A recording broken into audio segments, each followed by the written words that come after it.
What's up everyone, welcome to this video.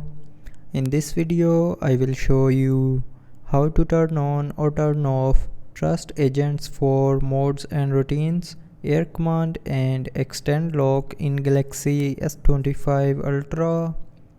So first of all, open settings. Now in settings, scroll down and click on security and privacy. Now in security and privacy, scroll down and click on more security settings, and after that scroll down and click on trust agents. Now here you will see three options: modes and routines, air command and extend lock. So if you want to turn on the trust agents for any of one of these options, then turn on their respective buttons.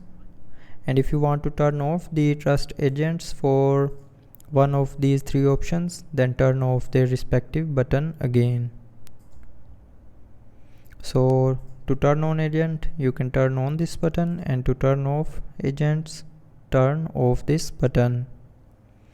So that's how you can turn on or turn off trust agents for modes and routines and air command and extend lock in Galaxy S25 Ultra.